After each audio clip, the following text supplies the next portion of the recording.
Why isn't there a clear acceptance that rebirth exists? Recently, there was a 4-year-old girl in Rajsamand, Rajasthan, who clearly spoke facts about her past life.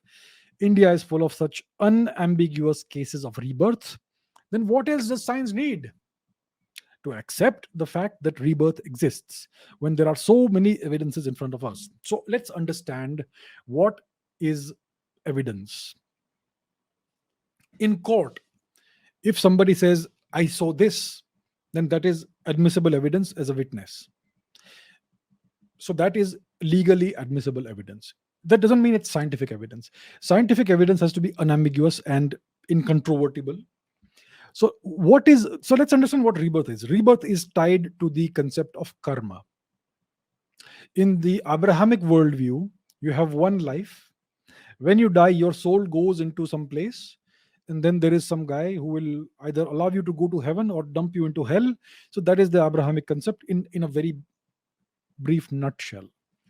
In the dharmic worldview, the soul, the atma, is immortal, and when a person dies, they accumulate all the uh, fruits of their actions, good actions, bad actions, which is called karma. And karma is something, it's a conserved quantity. It's like there's a law of conservation of karma. The fruits of your actions, they are conserved bit over lifetime. So your soul is immortal. After you die, your soul goes to eventually another body. You are reborn, and the karma which you had accumulated in your past lifetime, it continues into the new lifetime. So that is the concept of karma, and there is the concept of rebirth. So to clearly establish the linkage between person A who died and person B who was born and claims to be a reincarnation of person A, one would need to establish one-to-one correspondence of the soul. The soul that was in person A who died is the same soul that has now migrated to person B. That would be the unambiguous proof of the existence of rebirth. Now, can we observe the soul? Can we measure the soul? Unfortunately, we cannot. And therefore, it is not scientific evidence. That is how science works. A million people can make claims that I have seen a ghost, or I have been reborn, or I have had a conversation with God. Those are non provable scientifically because you cannot replicate that phenomenon in a measurable way. You cannot photograph it, you cannot videograph it, you cannot measure it. That is simply how science works. You cannot mix religion, spirituality, and science. These are different domains, or philosophy and science. Science has certain criteria which cannot be mixed up with the criteria that philosophy has, or spirituality has, or religion has. Right? So, because of that, I mean, I agree. I agree with what Dungar Singh Chauhan is saying. There are so many cases that seem extraordinarily convincing. I mean, how can a 4-year-old kid remember things? A 4-year-old kid who has never been to a certain place say exactly what is there about the life of a certain person. It's incredible. So it is incredible. Like, it's very convincing, isn't it? And yet you cannot prove it scientifically.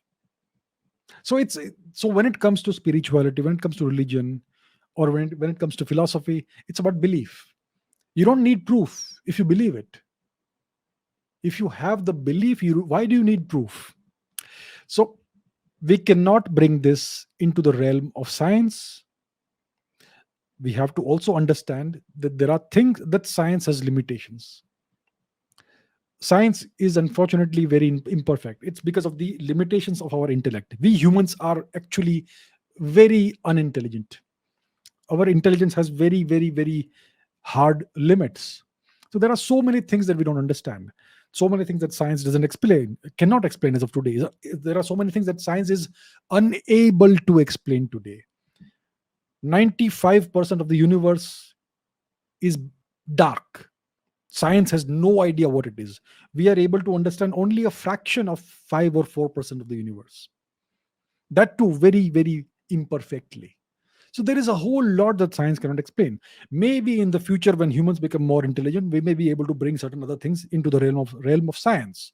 But as of today, rebirth, karma, all of these things cannot be proven or disproven scientifically, and therefore they cannot come into the realm of science. But that doesn't prevent anybody from believing them. Some cases are incredibly convincing, aren't they? I agree. But yet you cannot say, but so let's not try to prove it with science. If you believe it, believe it. That's all that matters. What to you, what you believe matters. Whether it is scientific or unscientific is not important. What matters is what you believe. So it's up to you, it's up to every individual to decide, to choose what you believe or don't not believe, and that's all that matters eventually.